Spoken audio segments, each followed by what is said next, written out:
Moser and UNLV looking to stay hot as they begin their long run to a fourth straight NCAA tournament. But standing in the way tonight are the Oregon Ducks, who cruise into Vegas a perfect 4-0, ready to pull the upset and spoil the hometown fun. A trip to the championship game tomorrow night awaits the victor. Michael Jordan, puts it up, launches the shot, oh, it almost went in, oh my goodness, wow, big finish, dreams to come true.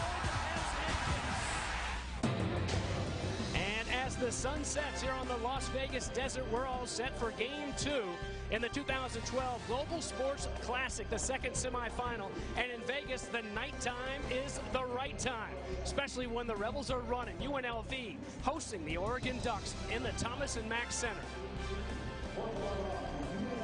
And so glad to have you with us, everyone. I'm James Bates. Doug Gottlieb and Coach Steve Lapis join me. Oregon coming in, Coach, at 4-0. They haven't truly been challenged yet. Yes, they beat the defending SEC champs Vanderbilt, but everybody's gone for the Commodores, and there are a lot of young Ducks that are on the road for the first time. A lot of young guys, and Oregon likes to play fast, which is interesting. The question is, are those young guys going to be able, Doug, to put up with the pressure that the Rebels can put on you, especially in this building? It's interesting, Coach, you use the word pressure, because that's what I think what UNLV has to feel.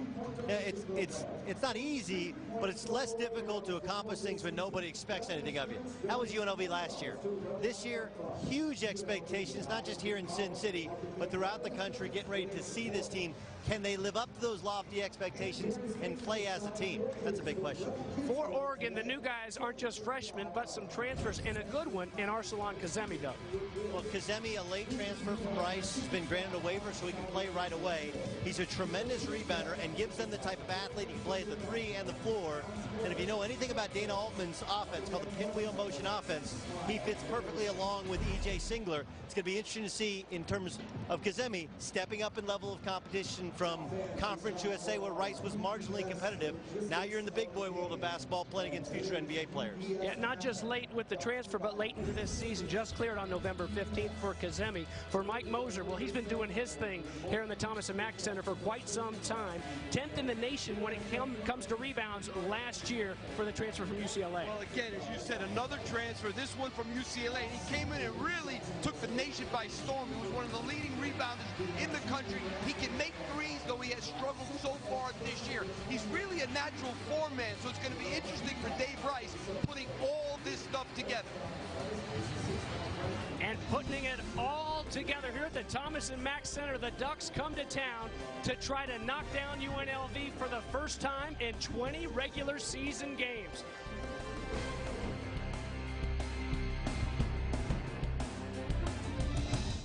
Well, it's that Global Sports Classic on CBS Sports Network is brought to you by Geico. 15 minutes could save you 15% or more on car insurance. Visit us at geico.com or call 1-800-947-AUTO. And by Bud Light. It's the sure sign of a good time. Here we go. Back here in Las Vegas, Nevada, where we're halfway home for the championship matchup tomorrow night at the Thomas and Mack Center. Cincinnati, the 22nd ranked team in the nation, moving on. Will it be Oregon or UNLV to meet them? And let's take a look at the starting lineups first, Doug, with the Oregon Ducks. Well, the Ducks are starting a very young backcourt in a hostile environment. Jonathan Lloyd, the Vegas kid, comes home. But Dominic Artis and Damon Dotson, the future of Oregon's program. Can they get into the offense and get the ball inside to E.J. Singler? Of course, his brother played at Duke, and E.J. is so effective, used at the 2, the 3, and the 4. Well, the Rebels, they have a combination lineup. They have Anthony Marshall, a lot of experience, but Kate Reinhardt, freshman guard, Bryce DeJean-Jones, the transfer from USC, I think is going to be tremendous. Can Anthony Marshall handle the point? But now that front court, Anthony Benton and Bennett, a true 5-man, and naturally Mike Moser, who's been terrific since last year. And a true freshman in Anthony Bennett, another Las Vegas guy, and, well, knows quite a bit about Las Vegas, Nevada. Dave Rice, in his second season, he's come back home where he played some basketball and won a national championship back in 1990 with Jerry Tarkanian and company. Dana Altman, in his third year, 24th overall as a head coach, the winningest coach in the history of Creighton basketball. Time for our opening tip, brought to you by Bud Light. Here we go. The Runnin' Rebels in their white unis in front of a packed out Thomas and Mack Center. And, well, it is Black Friday after all, so the Ducks going all black. What a great venue for college basketball when they get rocking for their Runnin' Rebels.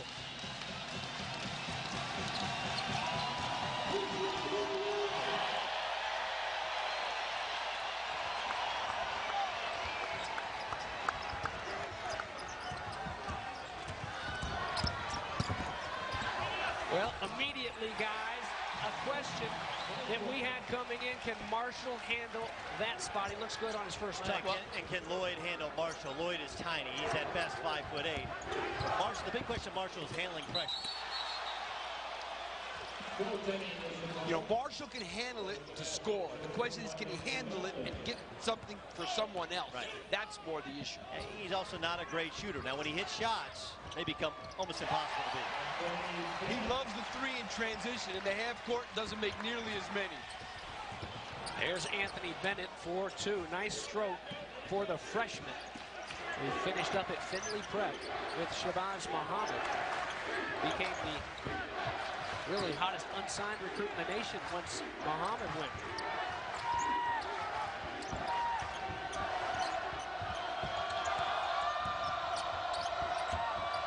Singler having stripped away.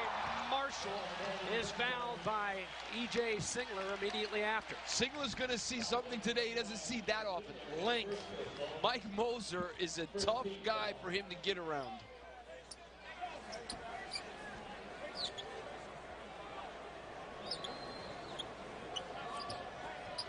The Ducks haven't trailed in a while. This is their first road game, as we mentioned earlier, and 4-0 their record. Last game out, beating Jacksonville State 67-45.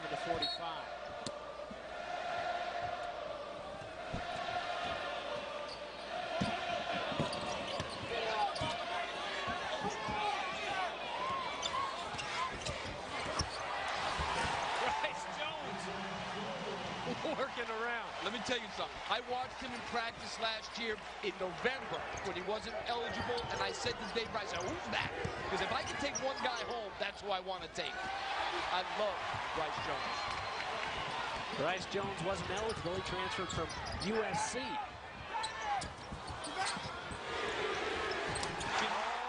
my goodness. The freshman. Are you kidding me?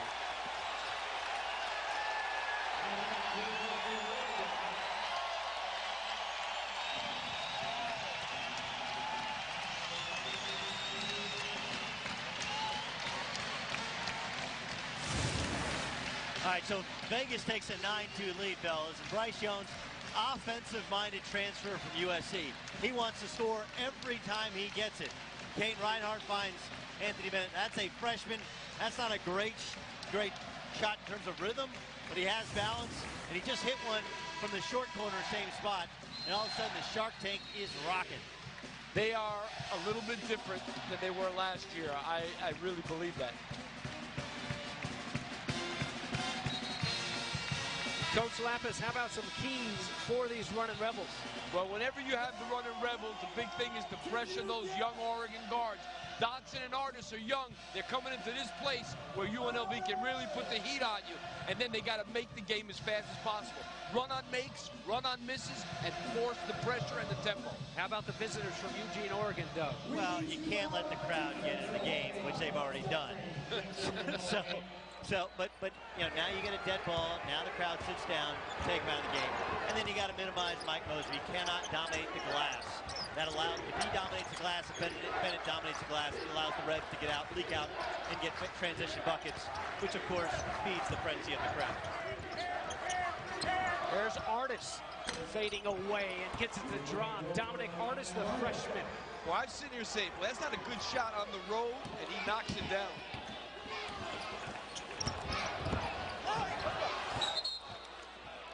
Last touch by Oregon. It'll stay right there with UNLV.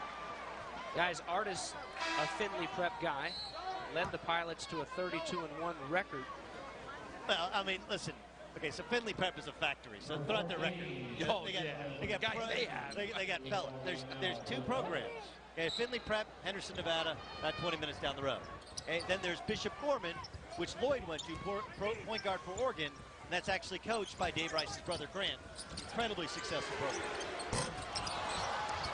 And when you talk a guy like Lloyd, being from Bishop Gorman, he's a Las Vegas kid. Anybody coming out of Findlay Prep, for the most part, they're from parts unknown. Now Shabazz is a Vegas kid, but others have, Tristan Thompson and some of the Canadian kids, Corey Joseph, Mike Kabongo, of course, have come in from other places and gone to Findlay. You can come from anywhere, go to Findlay, whereas Gorman is a local school.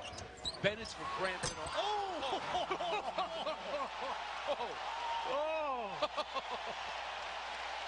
Let me tell you something. You're not going to be able to get a ticket in this place this year. Forget it. 7 quick points for the freshman, Anthony Bennett. Any way you want it. Kept alive, but traveled. Kazemi had the offensive board and walked before he put it back. This is your fear if you're Dana Altman.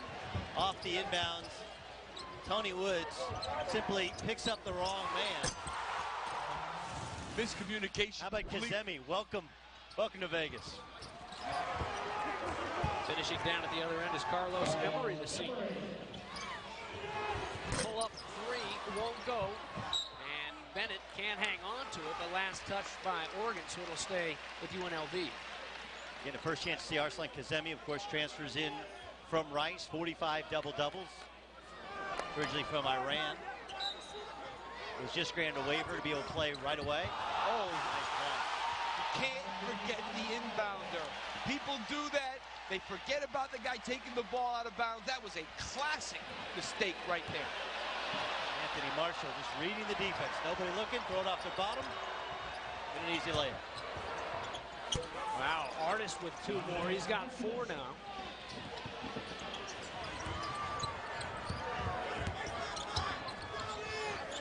Work it back over, another 3 short. All right, now slow down a little bit here. No, listen, this is Vegas. They're going to shoot themselves in and out of games. Artist trying to do the same. Letting them bang on Marshall. They get it underneath the Reinhardt. There's a big 3 try. No. I'm not sure if it's good, but it's entertaining. It's very entertaining.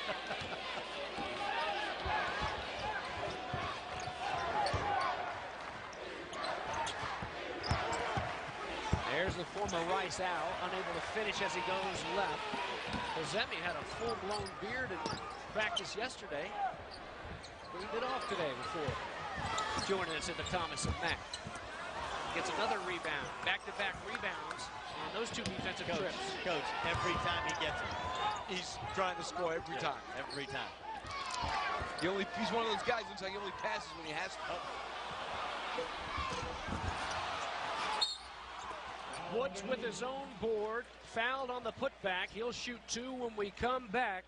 But guys, 7 points for the new kid on the block, rocking the rim on that one. Anthony Bennett also hit a great big 4 of 4 from the field. Since then have cooled off a little bit, but still lead by 4. And for a program that only started up in 58-59, a lot of banners up in the rafters. Of course, LJ and company. Ogman's back on the bench. 19 NCAA tournament appearances, 3 in a row. And of course, the gentleman right there in the middle of that group hug is Jerry Tarkanian. It's the Jerry Tarkanian court here at the Thomas and Mack Center. And there he is, guys. Tark the Shark, 82 years old. Should be in the Basketball Hall of Fame. He had one of the most incredible records, I'll tell you. I think he won like 80% of his games for his career. 706 and 198. Of course, won at Long Beach State. Was a junior college coach before that, Pasadena City, and then at UNLV. And they used to play at the Civic Center back when it was the PCAA. And that place was 5,000 seats before they opened this up, and you could not get all the shows in Vegas. Tom Jones, Sinatra, the toughest ticket in Vegas. Back when Sidney Green was playing was the Civic Center, 5,000 seats. And they played hard. He practiced for a couple of weeks without a ball, just on defensive slides. They could really guard. Yeah. And then, of course, the later teams in the 1990s when they won the national championship and lost in the semifinals. Larry Johnson, Stacey Ogden, our own Greg Anthony, and Dave Rice.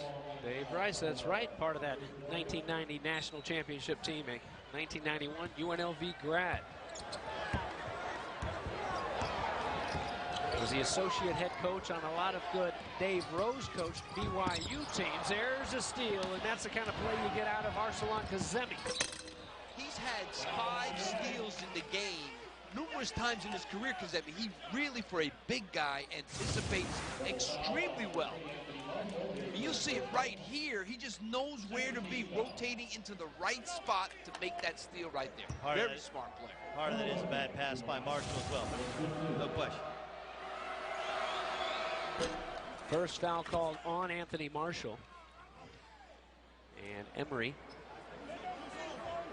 to the line. 13-11. Carlos Emery had 9 in the win over Vanderbilt. They beat the Vanderbilt Commodores 74-48. So this is how Dana Altman plays. You make a bucket or a free throw, they have 3 different types of pressure. They don't do it to speed you up, they do it to slow you down and take you out of your half-court sets. Now they fall back into a matchup zone. Cross-court Jayhawk from the corner. Justin Hawkins can't get it to go. Rebel basketball. Fresh shot clock. The Rebels are a great team to three-quarter court trap like that, press, like you said, containment press, and go back into a zone. For sure, slow this game down as best you can.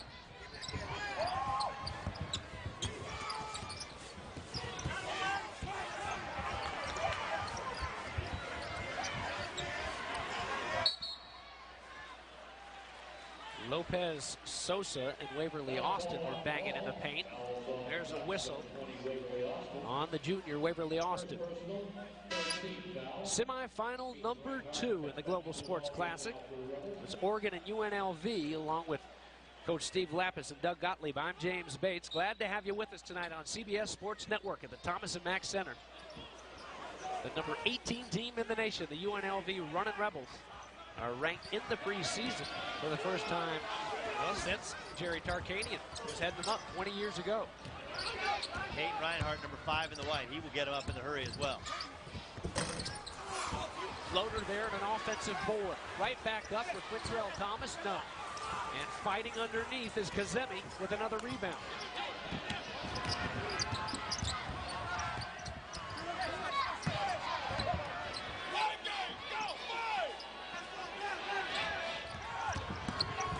Singler, long 3. Got it. You know, we were ooh, ah, and now it's Oregon is ahead in this game because the tempo has slowed down significantly and they are running their stuff.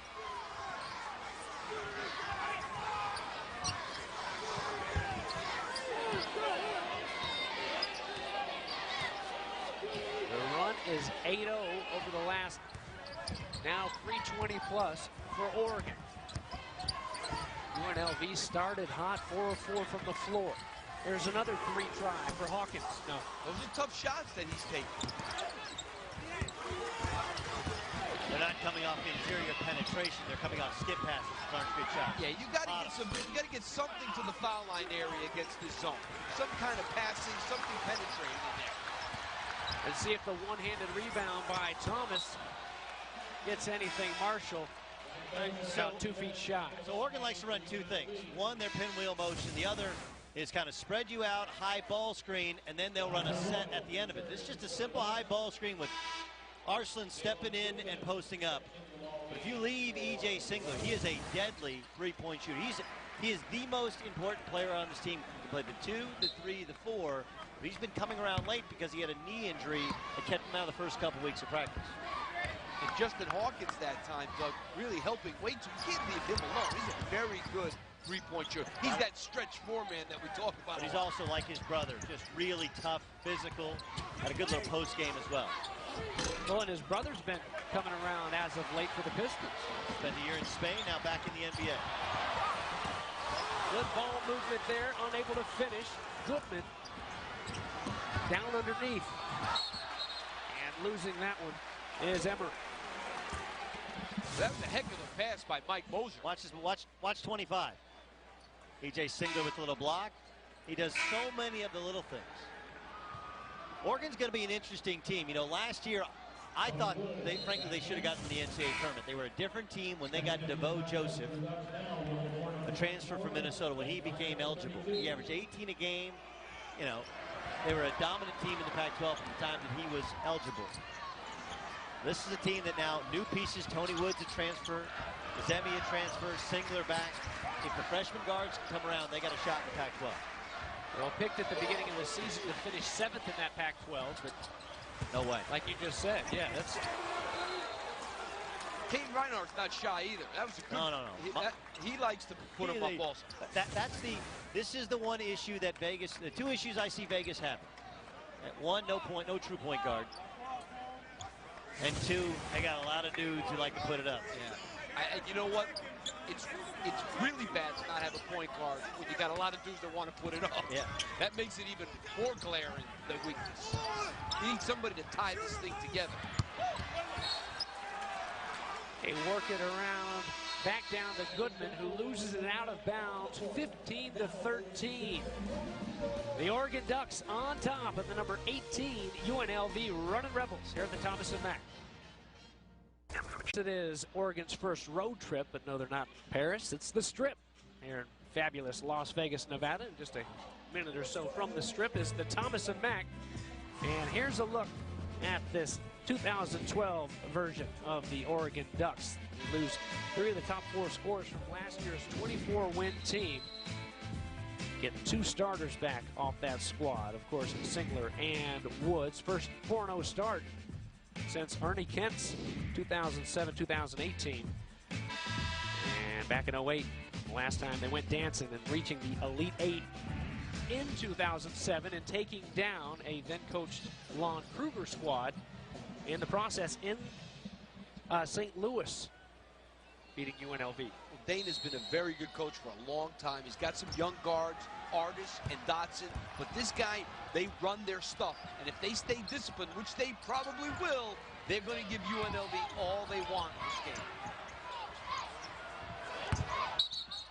There's Woods working down low on Bennett and called for the offensive foul, going the other way. I tell you this, I've watched Tony Woods' film. I've never seen him go over his right shoulder. Even though that's a charge, that's a win. That's a win for this coaching staff because they've been dying to get him to go over his weaker right shoulder.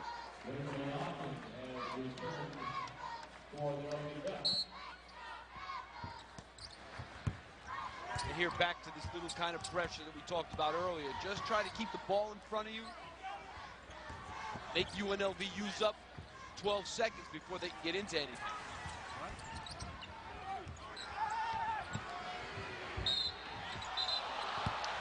And they fouled the big man, Mike Moser, in the corner, so he will head to the line and shoot 3 now. How about we've seen 3 three-point shooters tonight in these 2 games get fouled? That's an act, Coach. Yeah, that was an act. You think? Yes. Yes. Nobody touched him. Mike Moser at the line. He'll shoot 3. But Moser's interesting. You know, when he was at UCLA, Ben Howland thought he wasn't an athlete. Couldn't play at that level. No, I mean, listen, and that's one thing he looks like. He's an athlete.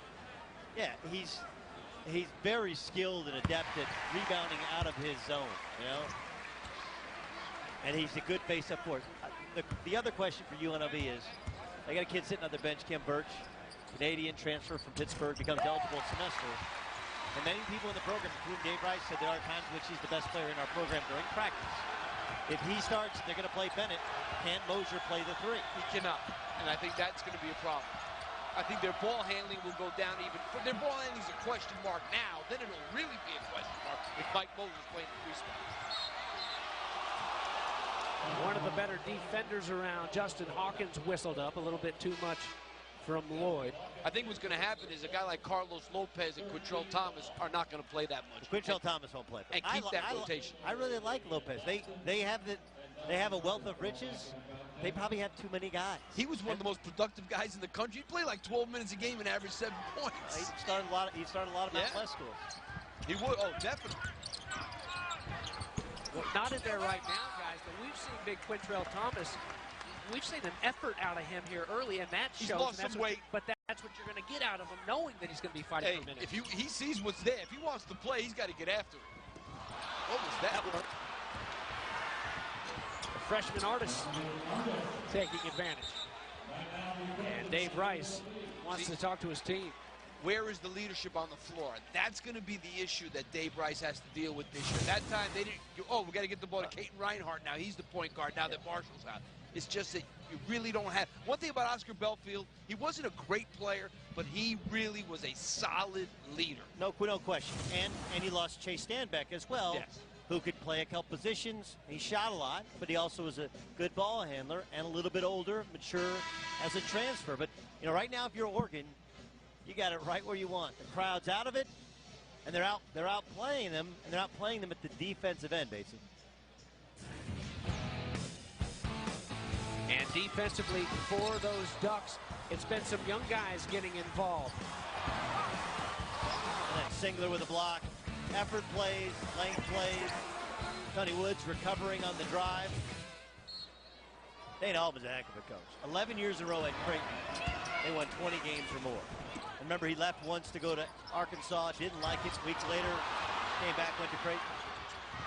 Singler got stuck, and then he gets it off to Dotson. Another freshman, Damian Dotson, and 2 down there for Oregon. Guys, before we go too far away from the point guard talk with UNLV, you can't help but think Wink Adams, who for so long did such a great job of running the point here for the Running Rebels. Well, when they were really good, they had Kruger's son as well, so they had 2 guards back there. But you're going to see here, the reason why this is a bad decision to stop dribbling the ball. You'll see, go ahead, run it. You're going to see here, that's the worst place you could get stuck. You got the half-court line there, the sideline there. Just not a good situation to be in when the ball gets thrown to that area of the floor. No, so the ball's got to go to the middle. Yeah. There's a man in the middle. There's a man in the middle. Hit the man in the middle. Anthony Marshall back in the game. You can't trap a guy in the middle of the floor. You can trap him on the sideline, all right. Skip Prosser, the only guy I know used to trap guys in the middle of the floor.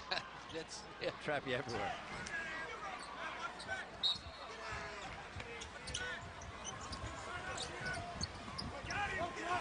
Little zone on. 1 of 3 now for Bennett, who hit his first 3 try from beyond the hump. Yeah, listen, it's great that he hit a fadeaway 3 and the place went crazy. Hey, big fella, you're going to make money down around that area that has paint on it. Get down there. You're a center who can make threes, not a three-point shooter who happens to play some center. Or pump fake, put it on the deck, and that dunk on Kazemi, that's going to hurt Iranian-U.S. relations. They're already bad enough. Marshall got his second. He's quickly back over to the bench. There's a nice shot from Ben Carter. Another Bishop Gorman guy. And we don't need this. He's got a clinic going on in the half court. All right, so this is the pinch post action. Freeze it right there. The pinch post action out of the pinwheel motion. As the roll comes, so now you got to help, and when you help, a shooter's wide open. It's a unique look.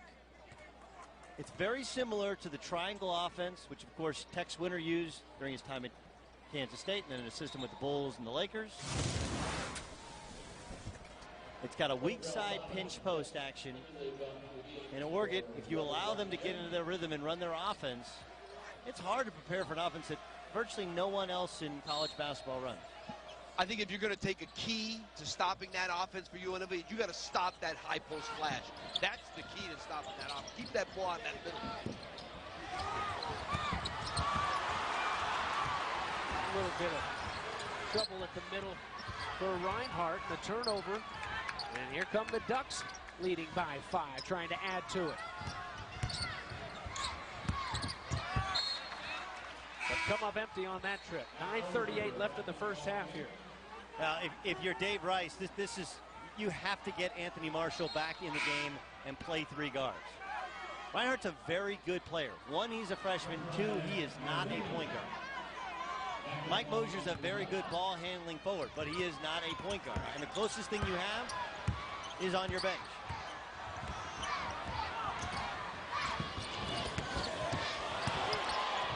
Bennett down underneath again. The heck of a move. He's got to finish that one. Go back to his left hand. Very smooth on that. Back down to the freshman at the other end. That one won't go. Kept alive, though. And Reinhardt comes away with it.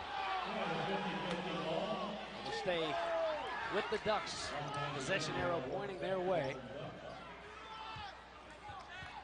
So 35 to shoot here as Reinhardt took it down. And here's what those first 2 games of the year don't expose. The competition that UNLV played. Those guys, the guys that they played, couldn't force them to see the things that they're seeing now with a lack of a true point guard. Because their athleticism just dominated. This is different now. Different level. 2 more for E.J. Singler. He's got 5 now. There he is on the defense, badgering, and Kazemi comes away with it to the corner. Dotson can't go. But the follow from Carter, yes.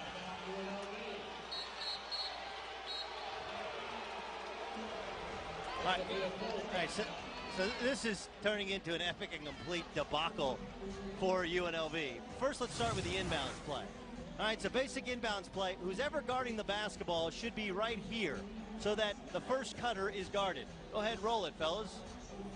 E.J. Singler reads it. Nice little screen by Kazemi. Nobody home. Bottom. And then it's an easy, simple rotation in which Kazemi runs through and gets a steal. They only get 1 shot, but now UNLV not sprinting back. Look at Bennett. Last man back. Doesn't help rebound. The crowd's out of it.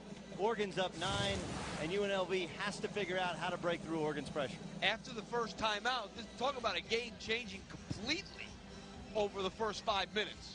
This one has. Yeah. Well, fellas, I've seen Dana Altman firsthand. You know, when he was at Kansas State, people thought because he followed Lon Kruger, who took him to the Elite Eight, that they were underachieving. And they won 20 games and went to the NIT Final Four his last year there. So he leaves and he goes to Creighton and rebuilds that program to the premier program in the Missouri Valley Conference. The beautiful arena they have in downtown Omaha, 18,000 filled every night. And only Oregon came calling eventually, and he leaves. So a remarkable coach with a unique style that's hard to prepare for. And he actually usually does it without a pure point guard, but his sets are made up to relieve those guards of pressure. Altman, the Big 8 Coach of the Year back in 1993. When you have a system, they needed that. When you have a system where guys know they're supposed to pass it here and cut there, you can get away without having a point guard. But when you're kind of freelancing like UNLV, it becomes very hard. Moser knocked it away, and they got a piece of Kazemi on the way out. So following up a Justin Hawkins 3, and the crowd on their feet here at the Thomas & Mack. Well, Justin Hawkins here, and in that situation there, Oregon just fell asleep, really. That was way too easy. A little too easy down underneath this time. Bryce Jones laying it in. So Dana Altman, they're trying to run the exact same play as the set before.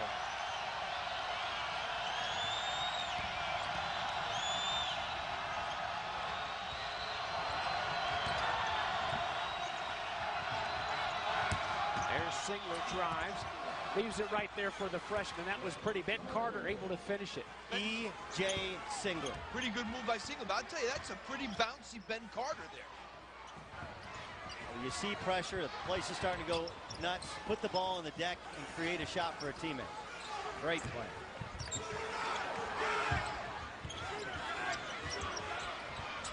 Facing up Singler, Moser short, and the rebound to Artis.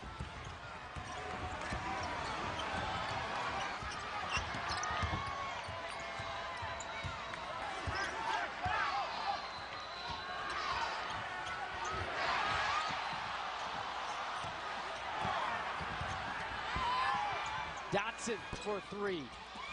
Rebound. Nice pass. I like this Ben Carter. Two freshmen combining there. The miss, then the offensive board, and handing it off to Damian Dotson.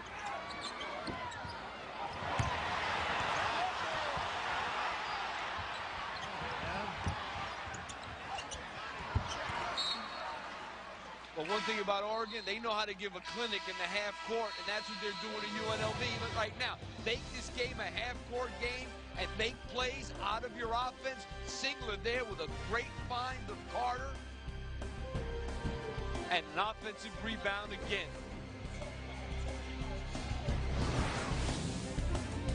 Welcome you back to Las Vegas. 6:44 left in the first half. Doug, you wanted to take a look back at that last Oregon basket. Okay, so here's the situation. Kazemi makes a pass to the wing and the shot goes up. Well, watch Anthony Bennett. So first, Bennett doesn't really challenge the shot. He doesn't jump and challenge it. Fine. All right, after the shot goes up, freeze it right here. Freeze it. So he quits on the play, and Damian Dotson comes in and beats him. And then Mosier's just standing watching as well. Oregon is not only outplaying them on the glass, they're also embarrassing their backcourt and turning them over. I mean, the effort that is displayed at the offensive end by UNLV looks great, but there's not the same effort on second shot basketball. And an Oregon team that should not be in this game on the glass is beating them on the glass. And what did Dave Rice say before the game? The hardest thing when we were interviewing him to teach these guys is that what kind of effort they have to give on every play. Yeah. That's what young guys don't understand. Yeah, I mean, Anthony Bennett's a marvelous talent, but we talked about Finley Prep a little bit. They line up with 10, 11 Division I players playing against teams that are at times undermanned. You're going against like an older talent. Justin Hawkins, another three. See that one? In the corner against that zone. Justin Hawkins that time makes another one.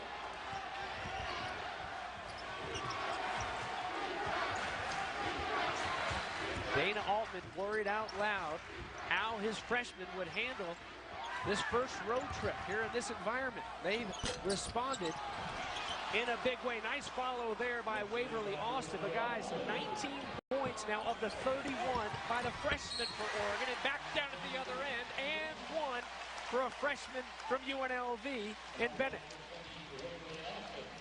Now, Justin Hawkins has made a couple of corner threes against this particular zone here.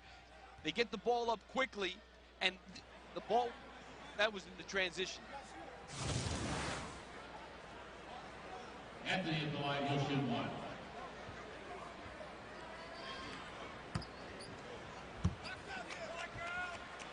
With the shoulders on Bennett. You know, Eric Armstead, guys, is playing defensive end right now for the Oregon Duck football team. He was one of the best defensive ends in the nation last year coming out of California. He will join this basketball team when the football season's over, but you got to think that Anthony Bennett, had he grown up in the United States, may have played a little bit more football. My goodness, he's put together. And he makes another three-point play, so it's 31-27, under 6 to play in the first half. Bad shot. That's not a good shot. The more passes that they make on offense, the better it is for them.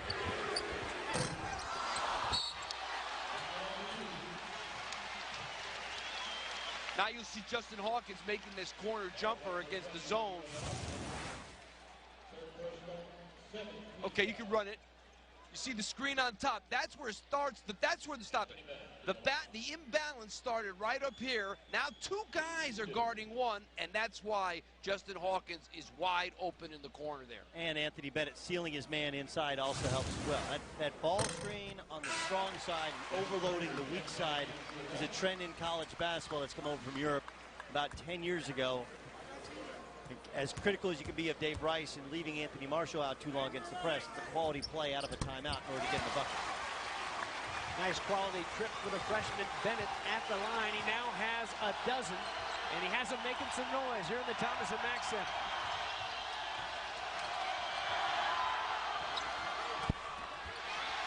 That's a couple of bad shots the last two possessions.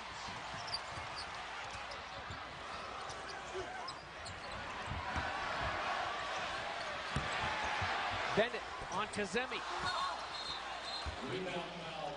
And Anthony Bennett calling for the over the back. That's his first. Now I'm absolutely fine with that one.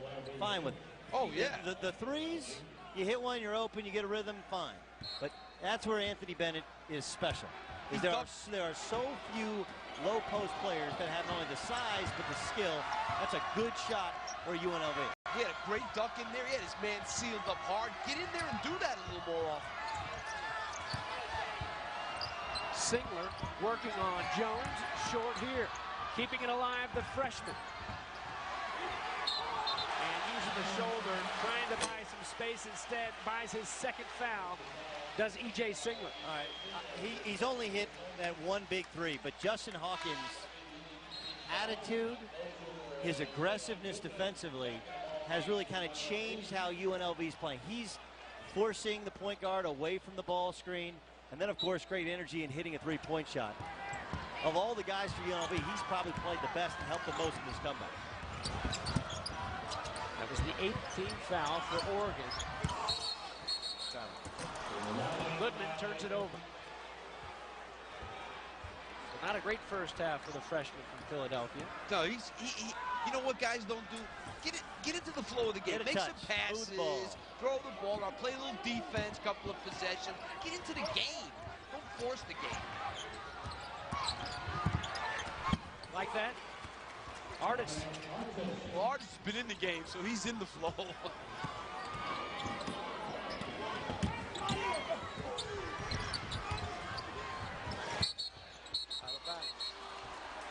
Goodman whips it across the court. Hawkins is standing on the line. So what's Dominic Artis? So he comes off a ball screen, he measures, Mosier gets back to his man, and you know, people like to make fun of teams like Duke that take a charge, and John Calipari says they flop too much.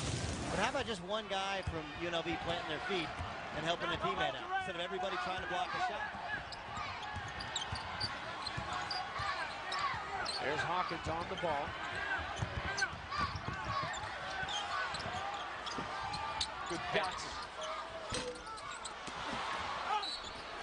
Rolls out the rebound to Carlos Emery. He'll shoot two when we come back. Oregon on top by 4. We'll try to add to it when we come back to the Thomas and Mack. Under 4 to play in the first half. Go. All right. Good night. We're back, 4-point lead for Oregon. The Global Sports Classic wraps up tomorrow at 10:30 p.m. Eastern with the championship game between Cincinnati and the winner of this one, Oregon and UNLV. Who will hoist the trophy and remain undefeated? Find out tomorrow at 10:30 on CBS Sports Network. 78-70, our final earlier today. Sean Kilpatrick going for 32, a career high, the junior Bearcat. And Iowa State gets their first loss of the season. Well, Iowa State in that game, they started out well, but Cincinnati wore them out after a while. That defense just took over. Sean Kilpatrick had just an unbelievable game. Veteran perimeter team really took control of that game. Yeah, and a team that's been to a Sweet 16 going back to last year. The interesting challenge for either one of these teams. All right, so now you're Vegas, coach, and you're going to assume that Carlos Emery, a transfer from Howard, is going to make these free throws. You know the pressure's coming. So you have Marshall in the game, you have Reinhardt in the game. You have to get the ball in the middle of the zone. Even if you throw it up the sideline early, the next pass should be to the middle or to attack on the interior against the press. You can't play passively against it. I liked having a guard in the middle of the floor. Yeah, I like being that guard. Exactly. Get a guy who knows what to do with the ball in the middle of the floor and get it to him in the middle and then attack. You have to attack pressure. That's the only way you can make somebody pay.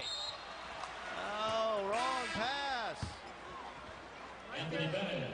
The only way to make a pressing team pay is to attack the pressure. All right, so here the ball goes in the high post. Perfect. But you fake it down low, and then you throw it to Reinhardt wide open in the corner. Pass faking is a lost art, by the way. That's where... Especially against zones, pass faking is the most important thing. Down to the deck, Emery, and able to get the timeout. Timeout, Oregon.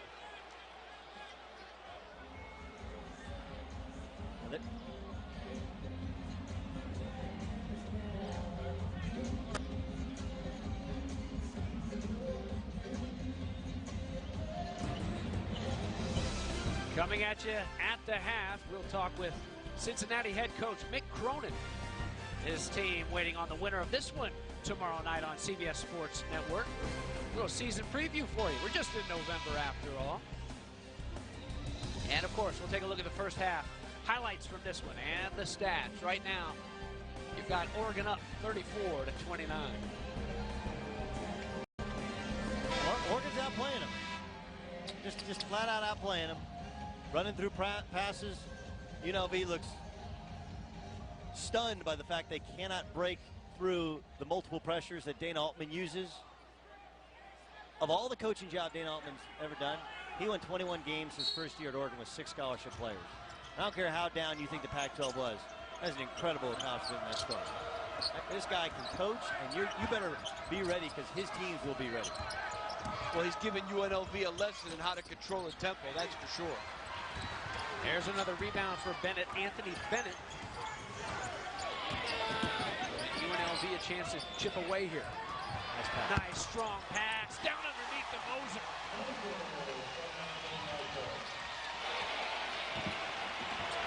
That was a great pass, but you know, one thing you can't allow if you're playing zone is for people to sneak behind you. Sure. And that's what happened there. Oregon allowed Moser, didn't know where he was, snuck behind. Oh, the two-ball nice stroke from the freshman Damian Dotson. He's going to be a good player, this kid from Houston. Moser for three.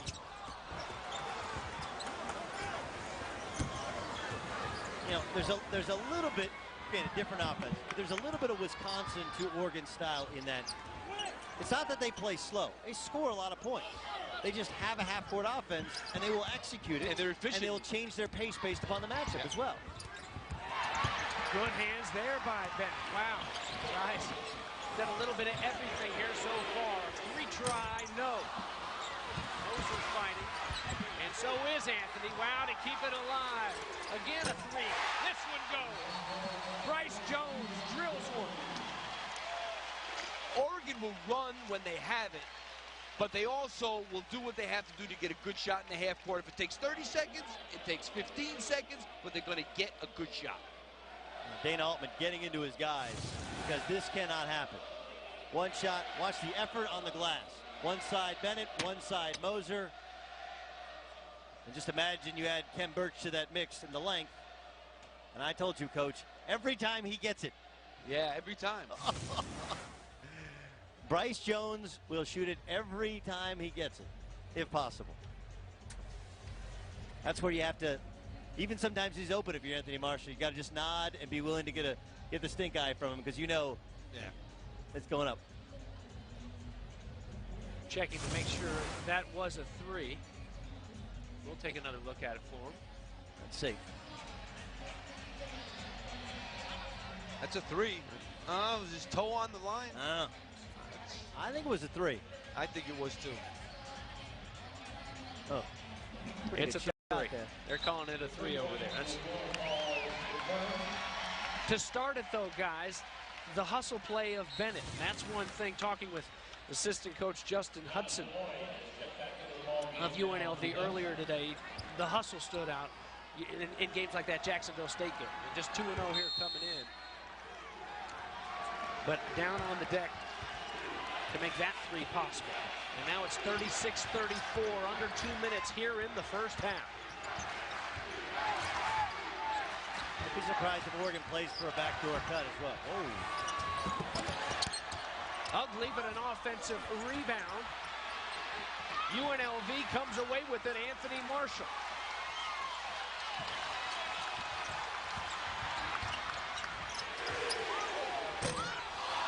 Every time he gets At least he was open that time.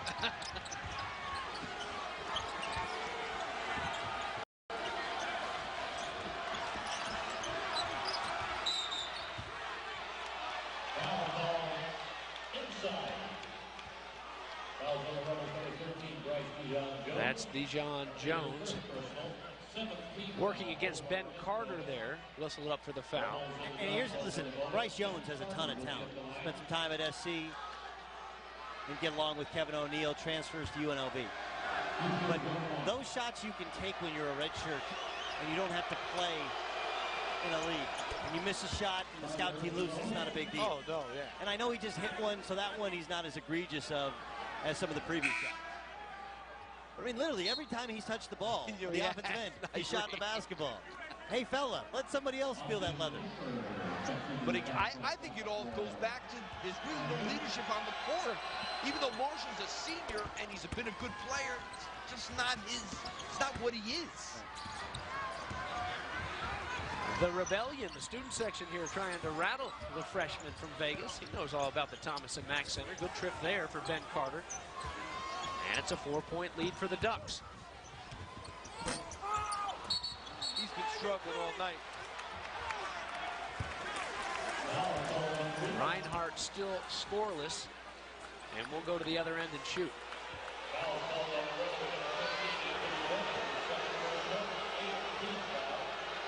There are some incredible atmospheres in the Mountain West. Most of them at altitude as well, which makes them increasingly difficult.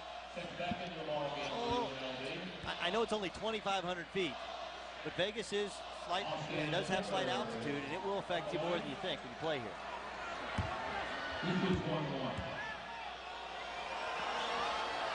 You know, it's funny that the kid from Marquette who had transferred here and was here last year and left, they probably could have used him this year, the point guard. I mean, it's early, but this is what we're seeing as we're watching this thing, right? There's Kemper with a couple. Frankly, UCLA has the same problem. Yo, definitely. I saw that the other night. Stuck down low, gets his own rebound and puts it right back. You to got Larry Drew, who's a two-guard in the point guard spot, and you get Kyle Anderson, who was like trying to play point that night. This is what Anthony Marshall is, a tremendous athlete, and he's a competitor, a warrior, a defender. You can't define him by a position. And so while we say he's not a true point guard and he struggles to get others involved and to make easy rhythm passes, it's not to say he's not an effective player. No, it's just a hard transition. He's a good player. And he's got 4 assists. He'll make the pass, but like you said, is he going to make just the regular pass that's needed to be made? Can he run a team? Can he run a team?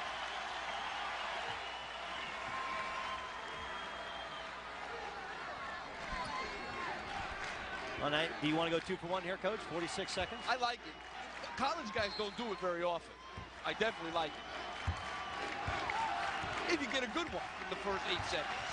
Not any, but try and get a good one. Next cut. Cleared for Dotson. Dotson, no. Quintrell Thomas in there to defend. Who touched it last? I don't think anybody saw it. They'll give it to UNLV.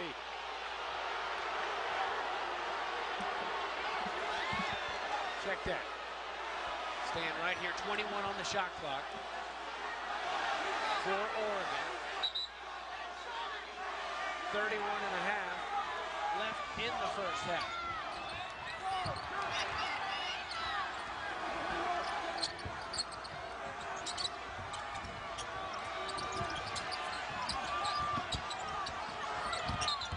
Dotson carried it.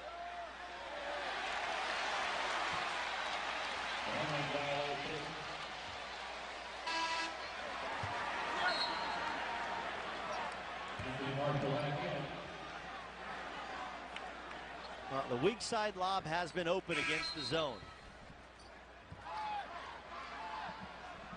Moser was trying to sneak back there a couple of times in this game that they didn't see. Yeah, but now they got Hawkins in and Reinhardt, so they'll probably set a ball screen on Marshall when he gets it in the front court.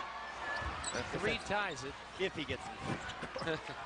And blows the lid off the Thomas and Mack Center. 3 ball, short. Rebound. Not more even, time to not get a even good close shot. to what you want.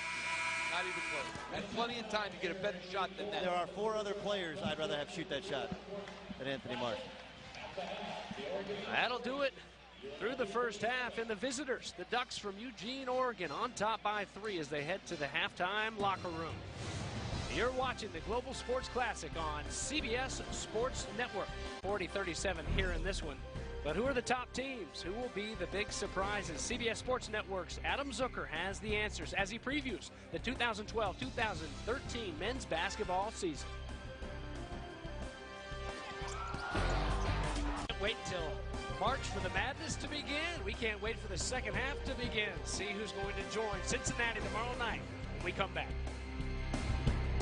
Time of the Thomas and Mack Center. Teams out there getting set for the second half, along with Doug Gottlieb and Coach Steve Lapis. I'm James Bates. Well, Coach, the UNLV hometown crowd rocking early, but then the Ducks came charging, and it took all UNLV had just to get back in this one. Well, you know what it is? The Ducks have a system, and they're going to run their system, and they really don't care what you do. And they were able to slow the pace of the game down and take advantage of UNLV's lack of a point guard, forcing 12 turnovers. 12 turnovers at halftime is a lot. So Anthony Marshall, not that he's not a good player, he's a very good player, but he's not that true point guard that you need to go against these switching, changing defenses. Yeah, they were sloppy with their execution offensively, sloppy with the basketball, and those turnovers, those steals, allowed Oregon to get not just easy first shots, but second shots as well, because you're at a disadvantage. I mean, listen, Oregon is a team that's going to pressure you on made buckets, on made free throws. But they're pressing you not to create the type of havoc that they forced on UNLV. They only started cranking up that havoc because UNLV backed away from it and looked utterly uncomposed against that pressure, and that allowed Oregon to climb up to a 9-point lead. Well, and then on the other hand, the real bright spot was Anthony Bennett, the freshman. 12 points, 5 rebounds, really coming out with a great effort, especially early.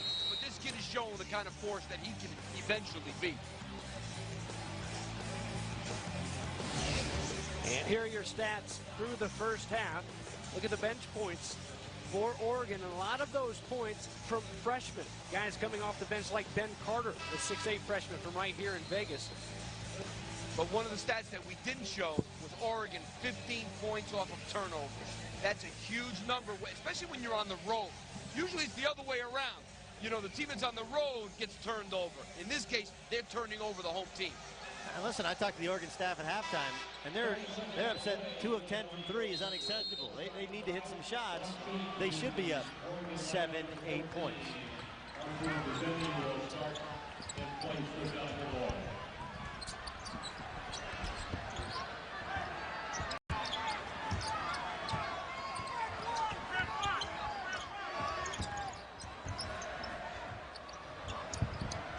Posting up Anthony Marshall. They started the game trying to do that on Artis.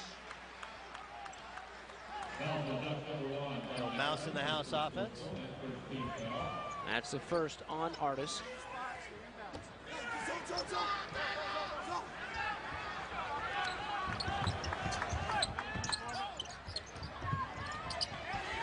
Reinhardt.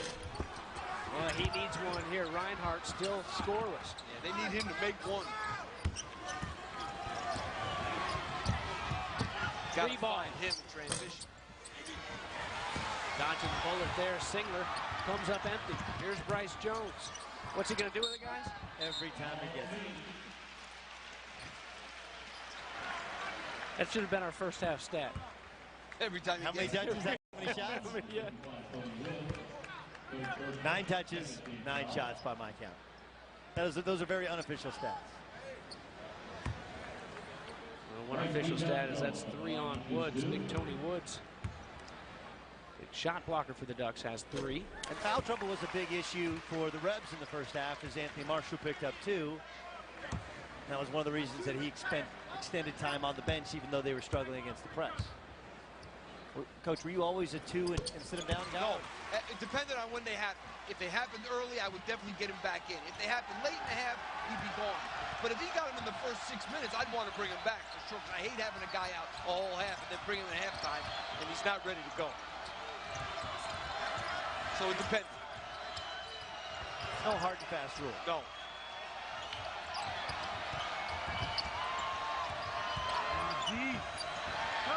Picking the pocket is Marshall. Artis tried to cross him over. I guess that doesn't count as a pass. No, that's where Marshall is special. Yes. Tremendous competitor, on-ball defender, athlete. Every time he gets it. That's not a great shot. not a great shot. You can get that one anytime you want. That's a bad shot in pickup. One thing it does get is it gets number 4 on Big Tony Woods. You know, I got to be honest, I watch this Oregon team, and I don't look at any one guy on their team as being indispensable. It looks to me like they got a whole bunch of different pieces. What's the everybody shot? does their job. The shot is, yeah, nobody else has touched the ball. He shoots it from the shark fin. That's the kind of shot you shoot a pickup ball, and dude stop running back on deep. Come on, man. No. Oh, he did shoot it. He thought about it long range, drove it to the rack, an offensive board, and a foul. And that's number 3 on another big Waverly.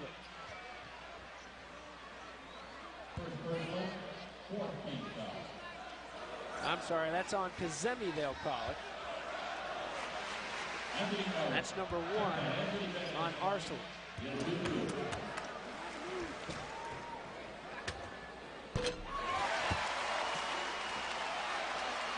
Bennett perfect from the stripe thus far, 4 of 4.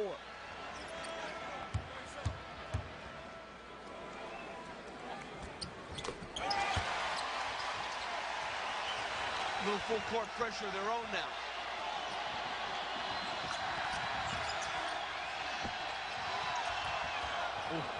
Moses is a tough guy to come and trap you because he's all arms and legs, very long. Wow, Marshall denying. How about the hustle? That was so good defensively, James. That was really a terrific play by Anthony Marshall. He was almost beat there, and he still was able to beat his man to the spot and make this deflection. That is just great defense. And E.J. Singler is a good, tough, low-post player. He's got the hybrid. No whistle there. You know what's nice for UNLV guys is when you do need to spell Marshall, be it fouls or just to give him a breather, you've got Justin Hawkins coming off the bench, who's a great defender as well. Reinhardt going down to the deck with Artis. Oregon comes away with it. Come on, oh, that's 3.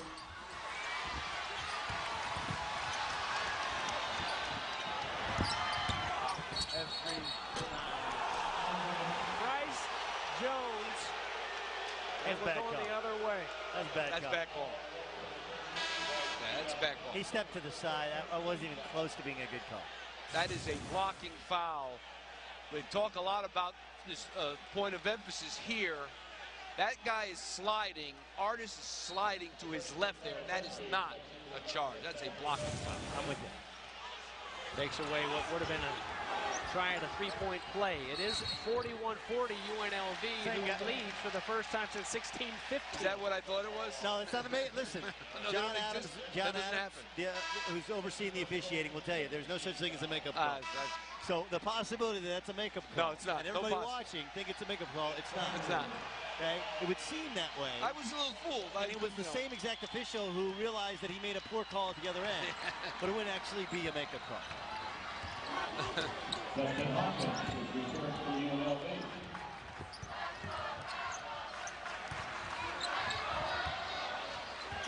There you see our trends.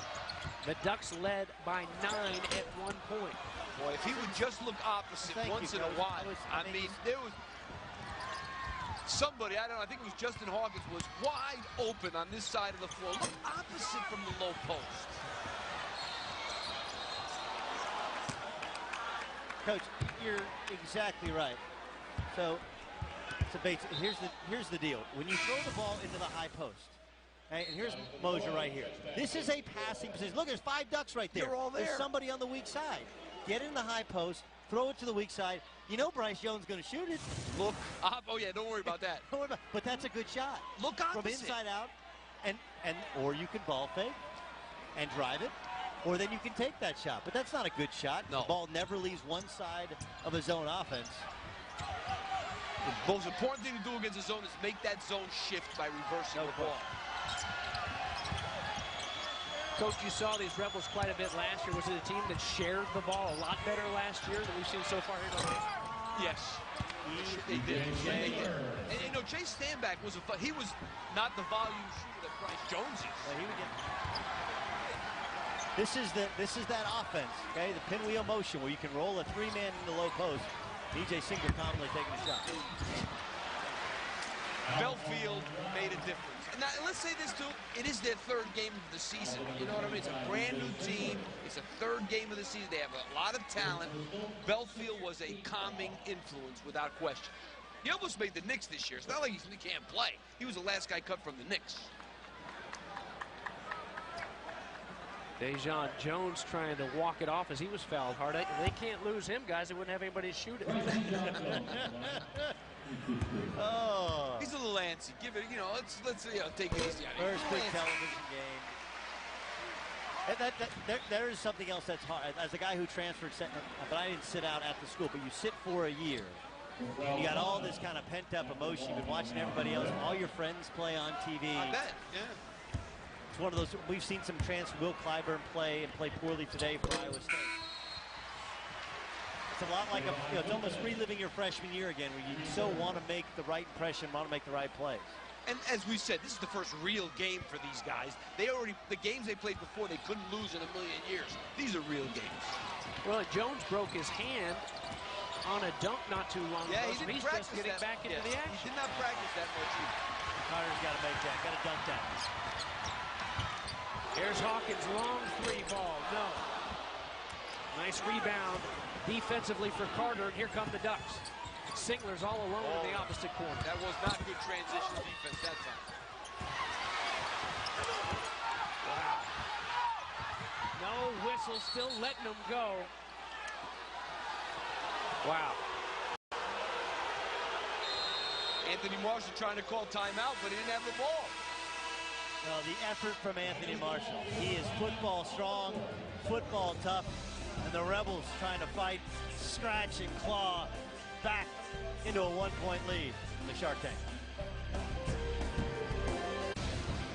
Global Sports Classic on CBS Sports Network is being brought to you by Findlay Toyota, Nevada's #1 Toyota dealer, and by Global Sports Management, a leader in college basketball events.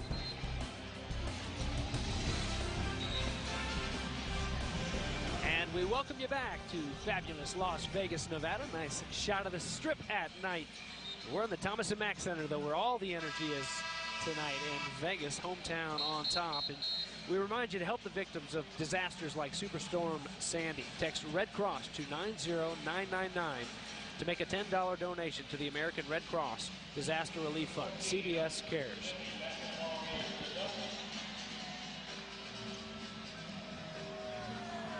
Well, Doug Gottlieb, Steve Lapis, Oregon up by 9 at one point in the first half.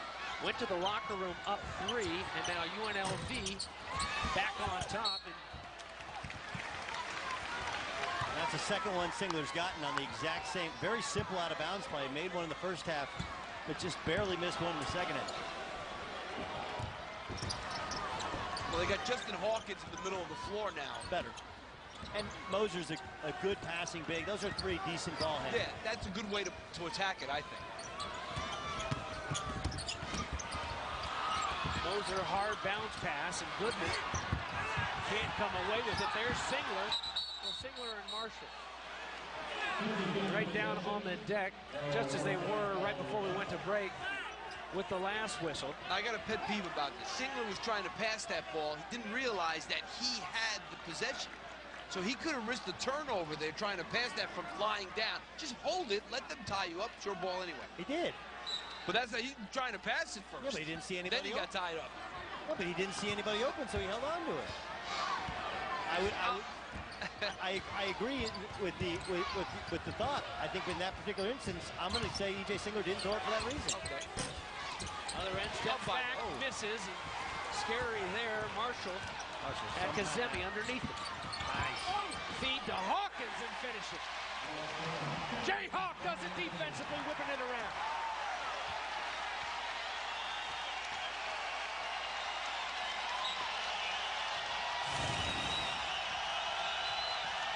They love him some Justin Hawkins here in the Thomas & Mack Center.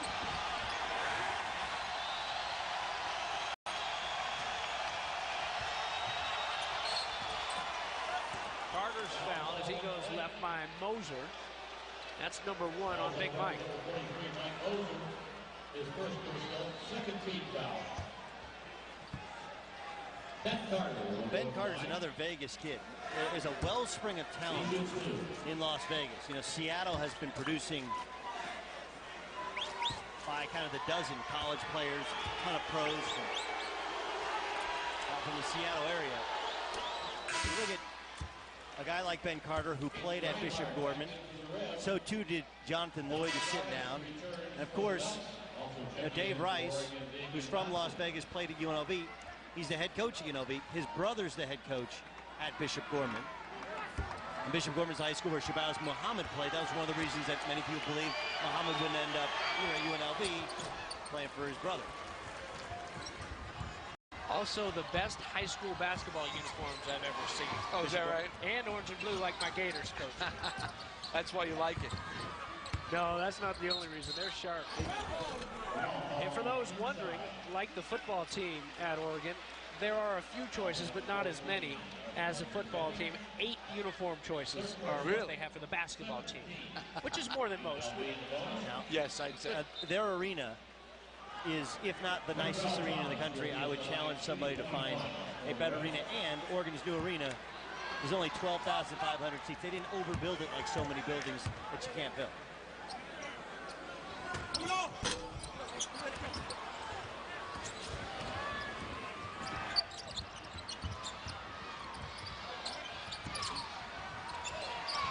They're calling it the Mac Court now. It used to be the Mac Court.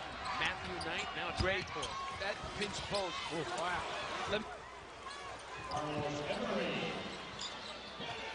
Here's the reverse for Emory.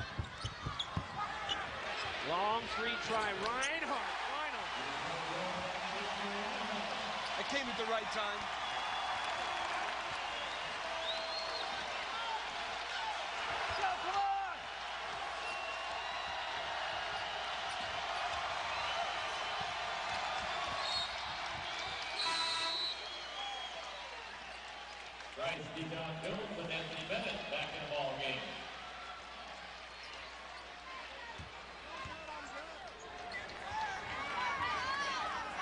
Guys, Reinhardt had missed his first 6 attempts before hitting that big 3-pointer there. He's also a volume shooter. Get it going from 23. At a modern day. We'll talk about great uniforms in a powerhouse. Gary McKnight's always had one in Orange County. Oh, yeah. Thomas tries to come over the top to deny. Kazemi gets fouled, so he'll shoot 2. I mean, you'll see Quintrell Thomas here really do a bad job on defense. He lunges for the steal here, and that's what allows Kazemi to get the ball. You got to know that he's got it. He went after the ball and then ended up out of position. That's why he fouled him. You got to know when to go for a steal and when not to. Now, Kazemi, guys, of course, transferred in from Rice and was granted a waiver. Only missed 2 games to be able to play right away. Why is that? I have no idea. I can't figure this rule out. What's crazy about the waivers is they're, you know, it's on a case-by-case basis, and there seems to be more and more players who are being granted this waiver to transfer, which of course is causing more and more players to transfer. I know when I was coaching Doug, nobody even bothered applying for a waiver. It didn't exist. There was no way. Well, just the idea that you get a waiver because you want to play when your grandma, your mom, or somebody locally is sick. If she's sick, then you should spend the year taking care of her and then come back and play. Nice jumper by one freshman at the other end. They go back down to the freshman Ben Carter, and he's fouled. I'll tell you, I like this kid Carter, too. He's going to be a good player. He's athletic, plays hard. A much better offense from UNLV. You find the high post. And that was a good shot. He was open, but you see the weak side of the floor? There were guys open all over, but that was a good shot. He was wide open. I'm not saying he shouldn't have shot that. Get the ball to the foul line area against the zone. The waivers may help encourage people to transfer. How much does the fact that these guys are told how great they are throughout high school, how great they are, and they come on campus and they're not on the floor early, And so rather than fighting to get out on the floor and that's working hard. no question, James. Sure. That doesn't exist anymore. When was it used to be when we were younger, you didn't become a good player till you were a junior. Now, if you're not playing 5 games into your freshman year, you think the world's going to end. How about you hang in there and see what happens? That doesn't exist. Charge.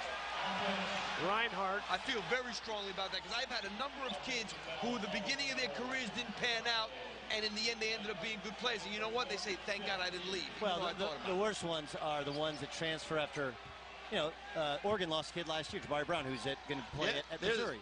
He plays a couple of games and then he leaves. What do you know about how a freshman year is going to work out if you leave at the end of your first semester? You have no idea. Yeah. The rule should be you can't leave at the end of your first semester. You want to stay? You want to leave at the end of your first year? Fine, go ahead, leave. Then you sit for a year. First semester is ridiculous. Show me one college freshman that's happy to be away from mom and dad, period. Anyone, in anything. Regular students. Right. Except for those Lapis kids. Long 3 ball, got it. Wow, what a big one from the freshman Dotson. Damian Dotson. I never had to worry about the social aspects of my kids' lives, that's for sure. That was never an issue. Reinhardt works it down to Jones. Jones, a big miss. Every time. Dotson. What a play by Carter. 3-on-3. Marshall will push, but he's fouled before he can blow by. Well, Oregon has started to really spread UNLV out, get into their offense, penetrate pitch, and even the freshman Dotson steps up. The Ducks all hopped up on Clark. 50 over the Rebels at Thomas and Mack Center, but here's an example of the way Oregon runs their offense. You're going to see Kazemi get the ball at the high post, and I'm going to tell you right when to stop it. The ball's going to come in here right now. Stop. And Savon Goodman here trails his man. He turned his head to look at the ball. When he turns to look at the ball, his man is by him. That's why they end up making that layup. So the freshman turned his head to look at the post, lost his man, cut to the basket. It's called the pinwheel motion. And Jack Hartman invented it, where she was coach, longtime coach at Kansas State. And Dana Altman was once upon a time the head coach at Kansas State. Johnny Orr also ran it during his time at Iowa State. Very difficult offense, has some aspects to the triangle in it. And that weak side pinch post in the triangle and in the pinwheel, they call it the blind pig. You hit the high post, backdoor cut, blind pig. I loved what I saw today. I had never seen Dana Altman's team run through their stuff at a shoot around. I love the way they ran. I love how hard they ran their cuts. They were running full speed, their offense, full speed everything.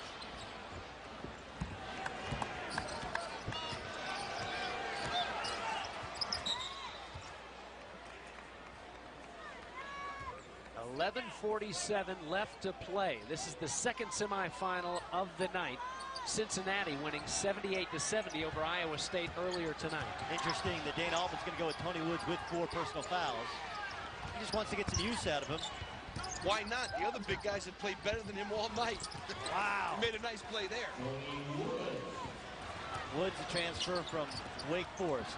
Strong right hand. He's going right 9 times in 10.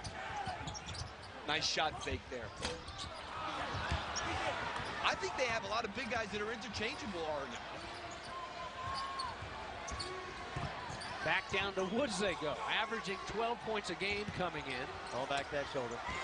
He started out with a 5-foot jump hook, ended up with a 9-foot jump hook. Physically, he got just pushed off the block that time. Reinhardt through ball. Now, Reinhardt's not shy either. The difference would be that as he's had so many of these threes rattle in and out. And he just missed the jump shot. He's 1 of 8 on the night.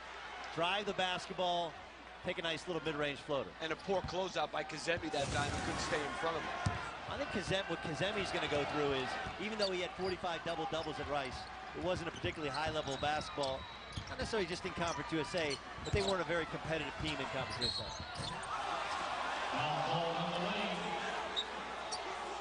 Now, here's where you're Anthony Bennett and you're a freshman. And you got to understand that when the UNLV coaches give you a scatterboard, you listen. He's going to his left shoulder every time. So jump that shoulder and plant your body and fall down. and you get the possession the other way. He should be exaggerating it to the point where he just jumps, tell him, you're going to go this way. You're not going this way at all. I mean, he wanted to get there so bad, he gave him that little extra so he can get to his left shoulder. 4 now for Woods as Bennett will take a seat. But there's another thing you don't get when you're, even at Finley Prep as well coached as they were last year, you don't get really hardcore scouting analysis, you know, with things like synergy. But we're going to tell you 92% of the time he's going over left shoulder. When you get that information, you have to learn to process it. For sure. That's a terrible shot. Wow. Now that's a bailout. I didn't think he got it. I don't know where the foul was there. There was no foul. Yeah, that's what I'm saying. Don't worry, there's a makeup call coming the other way in a minute. Same ref. That's 4 now, guys, on Singler. So both E.J. Singler and Tony Woods with 4. Those fouls that guys would call would drive me nuts. The guy's in a bad spot. He's going to take a bad shot. He gets bailed out for no reason.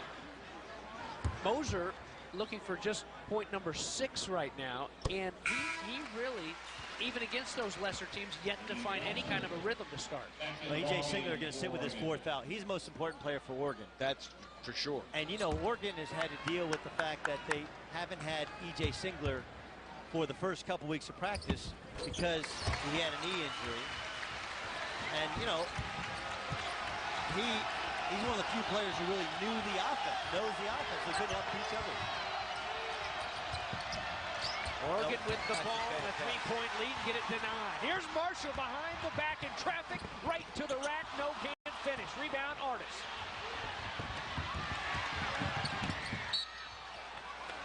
That was not going to be a good pass by Artis. He throws the ball to Kazemi like 15 feet from the basket where he would have had to put it down, gather himself. He should have just pulled that out. Not a good play by the point guard there. So now he's not really a point either, Coach. The difference would be, and he had a turnover the previous possession. The difference would be that Dana Altman is used to having kind of scoring combo guards.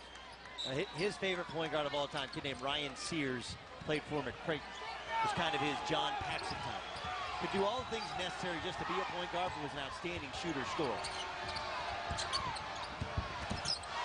Kazemi goes left, he's fouled.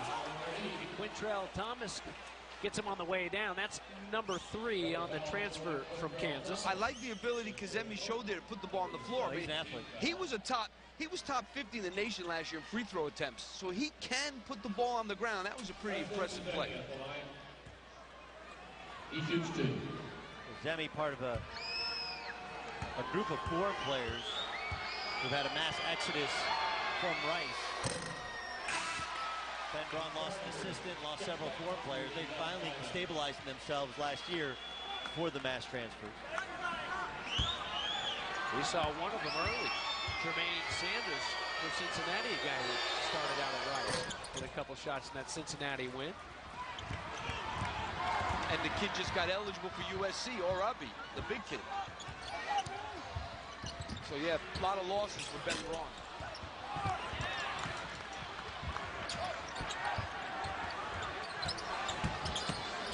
Moser kicks to Reinhardt.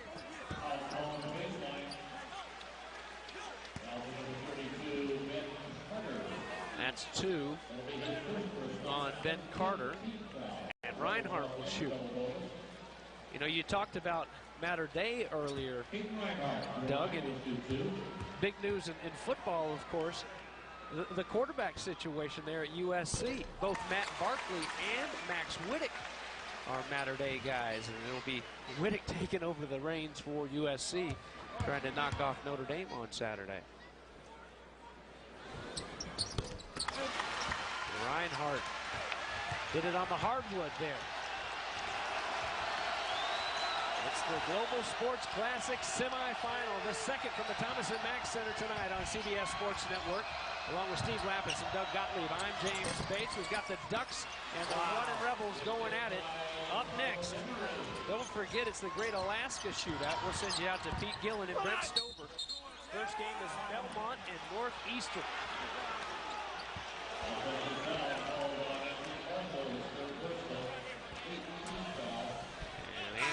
Picking up his third down at the other end. All right, Coach, you make the call. Arslan Kazemi, is he outside the circle? Yes, he is. Yes. Pretty good. Scott Thornley made the call. Scott has he's been an official over 25 years. He's officiated in Final Four. It's going to be his last year officiating college basketball. He's had a couple of mine over the years.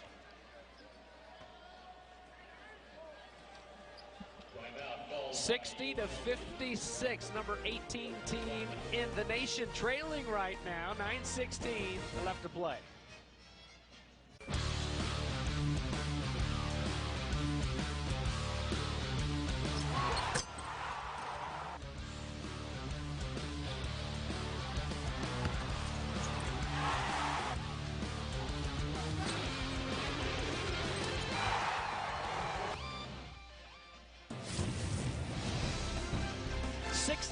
In the regular season, UNLV at the Thomas and Mack last year, and they're trailing right now with 9:16 left to play against the Oregon Ducks. Guys, let's revisit our keys to the game, starting with the Ducks. Well, my keys were don't let the Shark Tank get rocking, don't let them get runouts and dunks.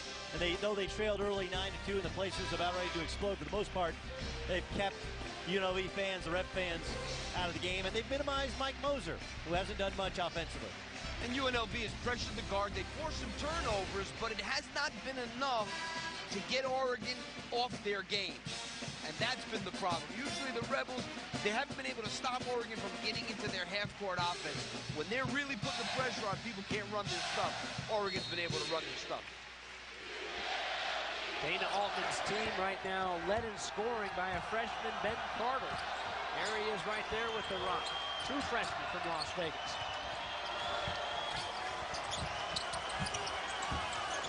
Here's Woods still playing with 4. Boy, he looked like he got the memo at least. Yeah, well, that different defender. Yeah. But you know, he got the memo. At least Quintrell Thomas realizes he's going over the left shoulder. And then he reached. Good position. You made him go to his weak hand. Quintrell Thomas has played long enough to have 4 fouls. He shoots 1 long. Looks for his moment.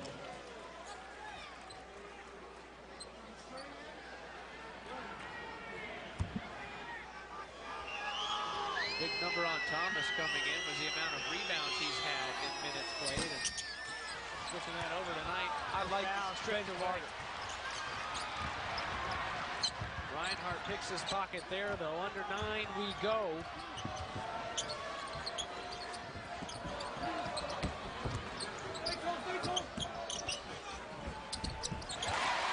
Little glass action for Reinhardt.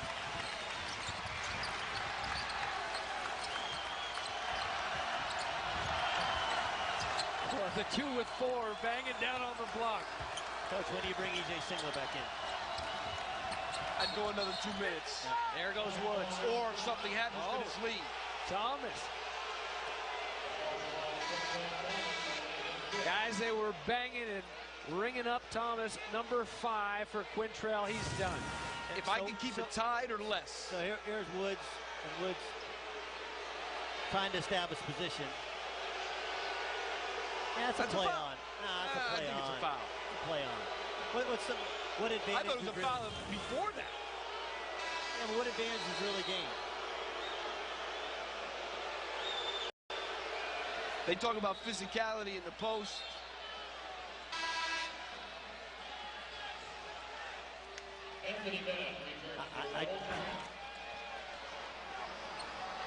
I just heap praise on Scott Thornley. Sitting here having a conversation. That was a bad call. I know it was. I think it was a good call. What's the point? He stopped if he couldn't get position in the post. He wasn't even able to get there.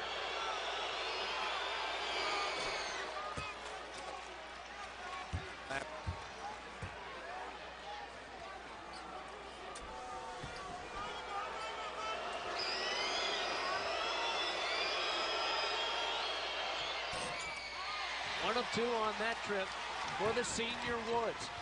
I keep Singler out as long as this lead stays where it is. Yep.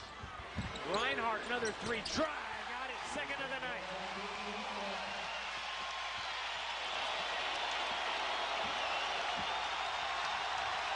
Reinhardt has really picked it up in the last 6 minutes. But you see Caden Reinhardt here, he's starting to feel pretty good about himself, that's for sure. He was 1 for his first 8. Right? And then he hit a pull-up jump shot in the lane. He hit a mid-range jumper. He missed a 3, but you see good balance, good range. And he and Bryce Jones, well, you talk about some chuckers.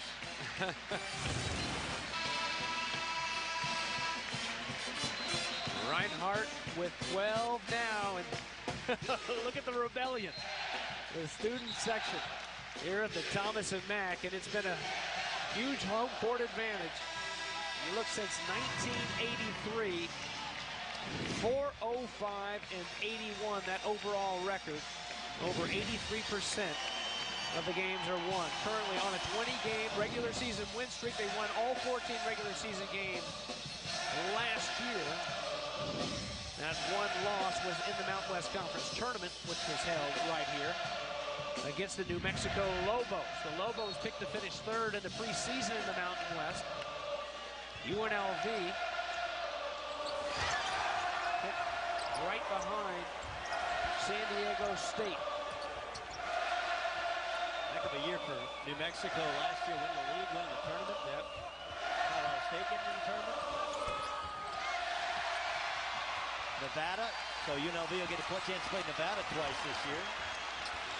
Nevada has a really good guard named Deontay Burton. Yep, two good guards. Yeah, Malik Story pretty good too. Carter does a good job there on Moser.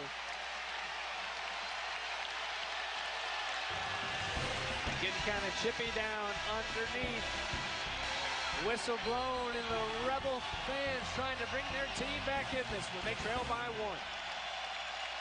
And we're back. The Rebel girls, bunch of uniform changes like that Oregon football team here tonight. The Ducks up by 1, 62-61. Here's our game summary with 7:32 remaining.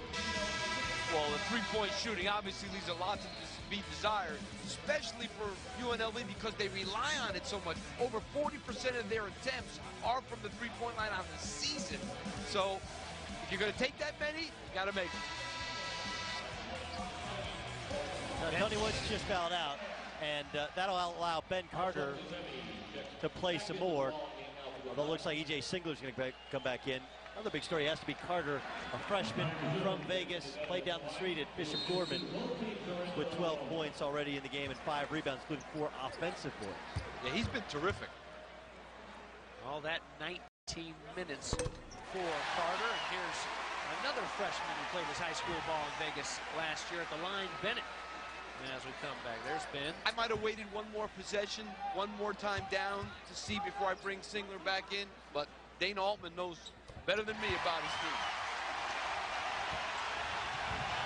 We remind you, coming at you next, the Great Alaska Shootout. Brent Stover and Pete Gillen are waiting by Belmont and Northeastern in that first semifinal there. Here in Vegas, the hometown team has the lead back at 63-62 as we near 7 minutes remaining. Wow. Move there. Tough move. Emery. Big play. Nice cut. The middle of the zone. Go at the middle of the zone. I like that Dave Rice has his veterans on the perimeter. Reinhardt's in a couple shots, so leaves it in, but Moser, Marshall, Justin Hawkins.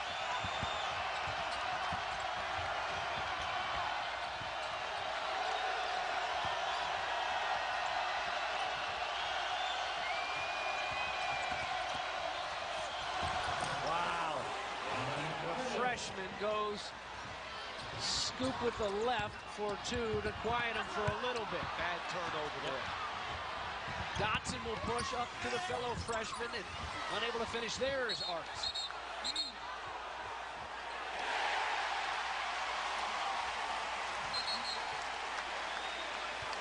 Guys, Artis. That was a really good call from, again, it's Scott Thornley. He talking about it, maybe an official too much. But with two players falling out of bounds, good recognition. As Damian Dotson, Artist tried to jump in and draw the foul, and Damian Dotson falling in bounds, and yeah, ball went off his head. Mosier threw it off his head at the very last second. Good call. But if you're going to run into someone, run into the Kenny Rogers lookalike.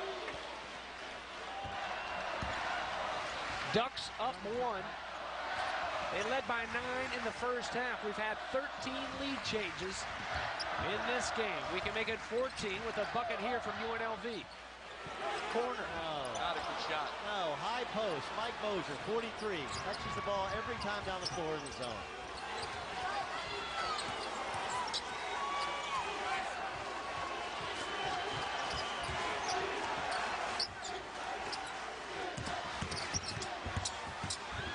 There's Lloyd. Goes down to the deck, keeps his balance, keeps the ball, but can't get a point there from Dotson on that trip. Here's Mosier.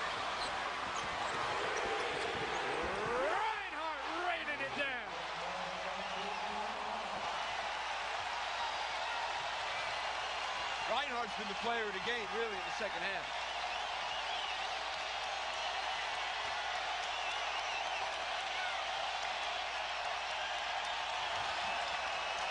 Reinhardt just took a Singler elbow to the mouth. There he is on the ball, on Singler. EJ drives and kicks it. 3 tries, no. Wow, there's your hustle guy coming in, and a foul coming up on UNLV. And the Las Vegas bucket comes when Mike Mosier breaks through the pressure. But gets the ball, breaks through the pressure himself. He waits at just the right moment, delivers the ball in rhythm. And Reinhardt started out 1 for 8. Now 5 for 13. You got to give him credit. You know, a lot of times freshmen start out bad and they end up bad. No. He's got a little. He will shoot it. Plus, he's home. If you're going to recover from a bad start, easier at home than on the road. A very, very confident kid.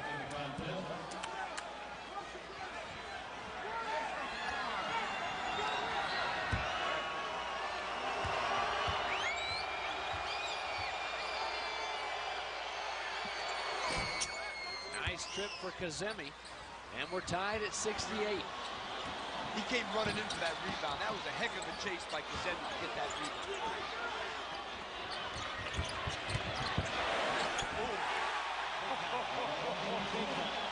Kazemi overmatched right there. That was big time.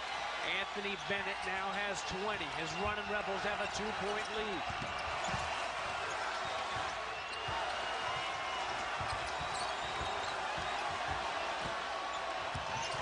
Here's Lloyd. Lloyd, another Bishop Quarterman guy. It's Kazemi on the run. Hey. I thought he got hacked there, too. Yep. Go right back into Bennett. Get him or Mosier a touch every time down. Nope. That is a horrendous shot. Ducks push to Emery. Emery gets it. That's a good call. That's a good call. Attacking the basket there. Not a blocking foul. Defender was moving. Flipping it over and sending it down. And 1. Emery will try to add to a 2-point lead when we come back to Vegas. Global Sports Classic on CBS Sports Network is being brought to you by Acura. Acura. Advance. And by E-Trade. Works beautifully.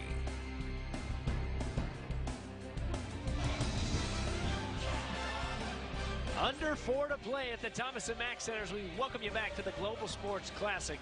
Second semifinal of the night. UNLV, coach, fighting back in this one by attacking the zone. You got to attack the zone inside out. Look at Mike Mosier. He passes to the wing. Go ahead. You can let it go. Roll it. And look at the area. Ooh, look at this. Stop it. Look how open this whole area of the floor is in the middle of the zone. And now, if he can't get a shot there, look how open Anthony Marshall is on top, or the other wing there, Caton Reinhardt.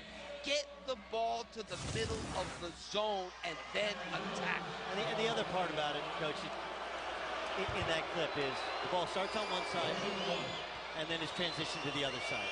When you make the zone move from side to side, that's when those gaps become bigger, and you can do it via the pass or the dribble. But every time down the floor against the zone, the ball should get to the high or the low post, or that short corner area. Absolutely. Now, nobody's even in there right now. Somebody's got to go in there. Good job there by Carter to move and cut off the baseline as Moser drives.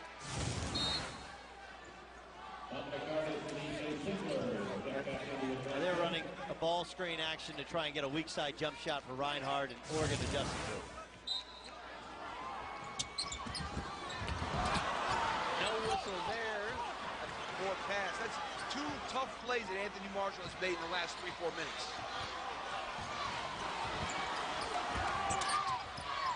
He'll turn it around, and running Rebels need a stop here now. Under 3:30 to play. There's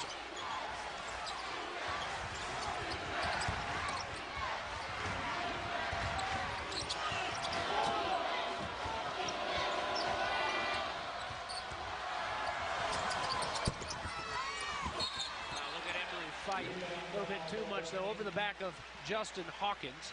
Tremendous blocks out by Justin Hawkins. It's just something that I think the average college basketball fan, you may miss because you're not in the building. But you have Emory come flying in, and Justin Hawkins, this is just like taking a charge, giving up yourself for a teammate, for your team. That is a picture-perfect box out. And he gets rewarded with 2 free throws. Regardless of whether or not he got rewarded, though, they weren't going to get the ball. Correct. He doesn't do that. Oregon has a layup.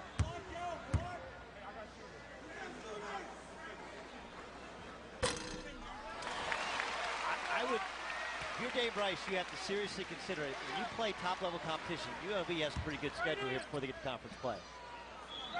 I don't think you can play Jones and Reinhardt together. Otherwise, no one else will touch the ball. And they don't do the little things that Hawkins does. And Marshall does defensively. I mean, that's a good point, and that's why that's who we're seeing out there right now.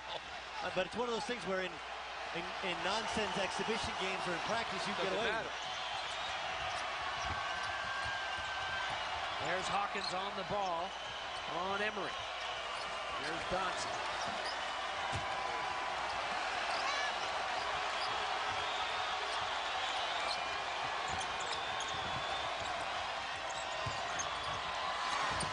Beautiful offense. Artist through the lane, left it for Emory. Here come the Rebels. Good foul on Singler. Singler just got 5. That's a bad foul. He's got to know better than that. Yeah.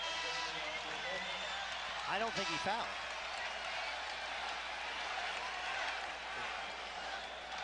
I didn't see the replay, but it looked to me like he fouled. He grabbed from the floor. Let's see. I think he grabbed the leg. Loose ball. Right. Yeah, that's not a foul. That's tough. Incidental contact. If the guy falls down, that's tough. It's an automatic. Right. You have to call it. But because something happened. Yeah. Basketball is a contact sport. It's not a collision sport like football. It's a contact sport. So 7 points for Singler. He's done for the night. Well, they always talk about this thing, advantage, disadvantage. There was no advantage there.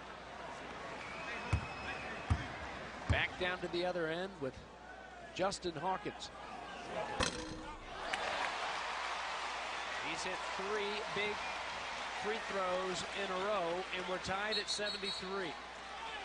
I agree with you, Doug, wholeheartedly. With their point guard situation being what it is, you have to have Hawkins and Marshall out there together. Yeah. Hawkins makes winning plays. Yeah.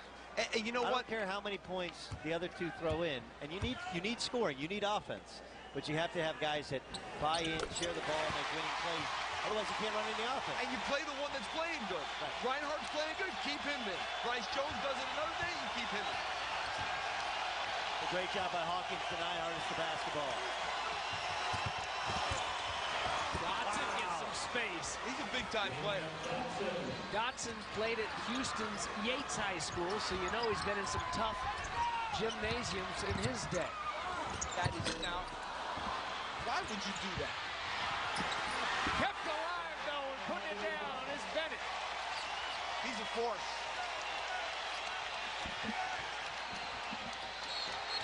Altman wants a timeout. Trailing by 1 with 2 minutes left.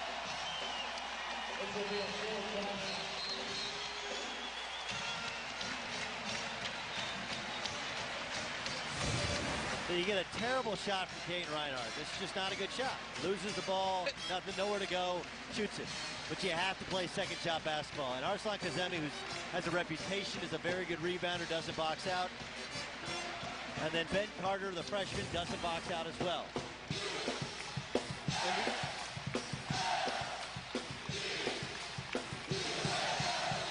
There's the rebellion. They've got some good side. They've got a Prince Harry. I wonder if they have a Ryan Lochte up there. Well, I'll tell you what they got. They got Anthony Bennett with his first career double-double with 22 points and 10 rebounds. He's a force to be reckoned with. But you know that last play, Doug? Kate Reinhardt comes down the middle. He loses it. After he lost the ball, why would he even think of shooting it? So you'd say, why would he think? He ain't thinking. He's just a freshman. He's just playing. I mean, you lost it, right, and you still shoot it? Here's the impressive. Okay, so the depressing part, if you thought UNLV basketball's back, is, boy, they have some point guard deficiencies with Anthony Marshall. If he's not in the game, they have no point guard. Right? On the other side, right, they also have Bryce Jones, terrible shot selection. He shoots it every time he gets it. And Kate Reinhardt will shoot every time he gets it. Both have explosive scoring. But here's the positive. Justin Hawkins competes. Marshall competes. There's a lot of positives. And Anthony Bennett competes. It's just, can you get the guys to play together? And that's what you get paid for as a coach. Yeah. And it's early. They've only played a couple of games, so these are things they can work on. But this is a perfect tournament, and yes, Cincinnati is waiting. Cincinnati goes to the Sweet 16 last year, and even though they don't return 2 starters, they do bring back Sean Kilpatrick and Kashmir Wright, and a gritty, tough Big East team that can play you fast, can play you slow, and can beat you if you don't bring it. Whichever team advances tonight. Kilpatrick went for a career-high 32 earlier tonight for the Bearcats. Dodson right out of the timeout. It's a little too easy. That was a set from Dana Altman. Cleared out the weak side and created a beautiful driving lane.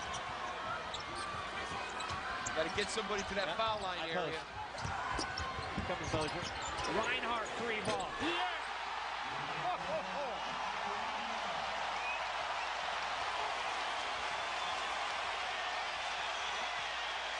18 for Caton Reinhardt.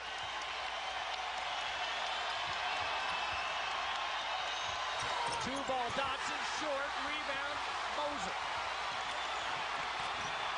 They'll push it at the other end, and Bennett can't finish. 2-on-2 for Artis. And stepping back, Emery strokes one off the glass. Wow. Huge shot for Reinhardt. I mean, he is unwavering confidence. That's for sure. I think they got to find him now. Be a little bit closer to him. Yeah.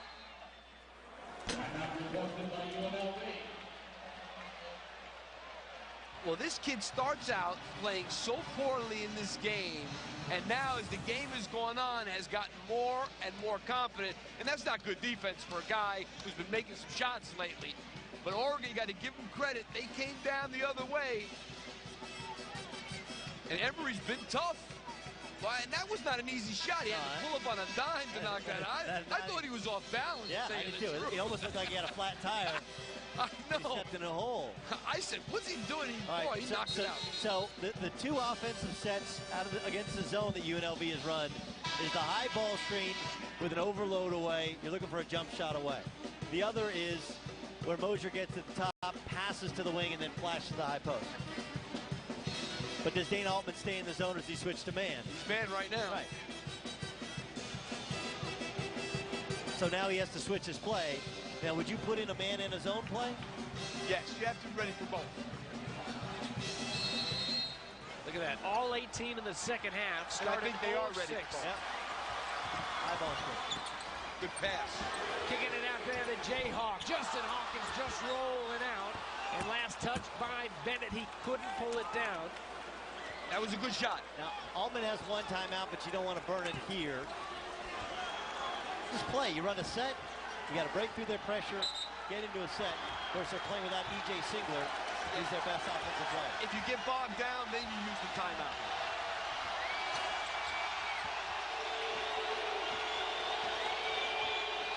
I think he wants a high ball screen. 5 seconds, the differential. Shot clock, game clock. Dotson spinning, fading. Wow, give it to me, says the freshman, and he drops a quick 2. 19 left to play.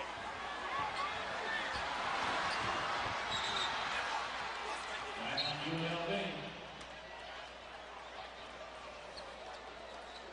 So Dana Altman was waving to Dotson to go to the weak side because he wanted him isolated on Caden Reinhardt, who's a non-defender. And he gives it to a freshman with the game on the line to go at another freshman. And he not only gets him a shot, he gets him a really good shot. Gets him just about a layup. Yeah. Not quite a layup, but pretty close.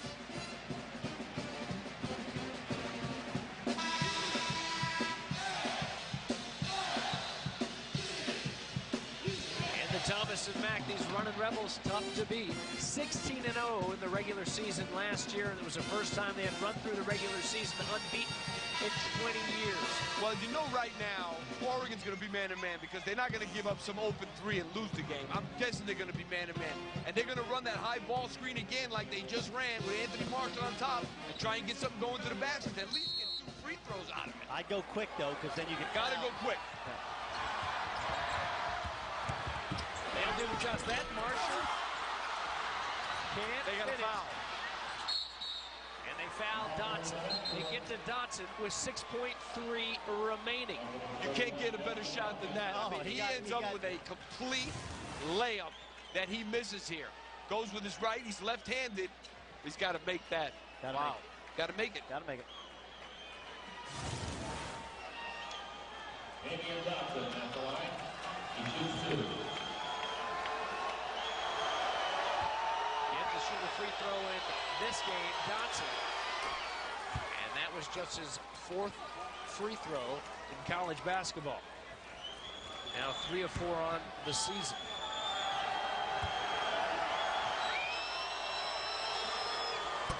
How about these freshmen here tonight? Damian Dotson steps up after a bucket last trip down, knocks down 2 free throws, and gives the Ducks a 4-point lead. Dotson, Artis, Ben Carter.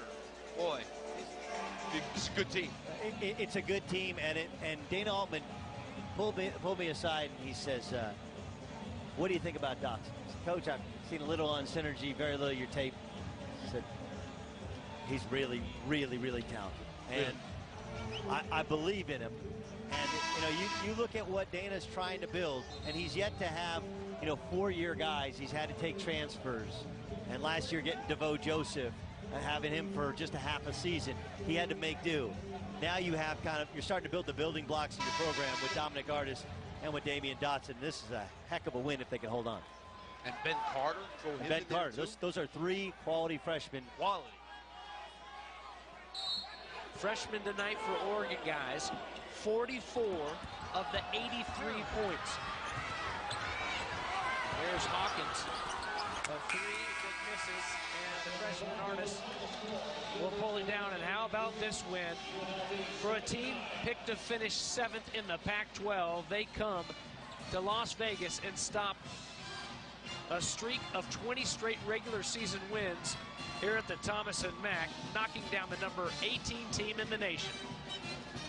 It's just a heck of a win for Oregon. Come into this building and beat this team with all the hype and everything surrounding them. Tremendous win for Dana.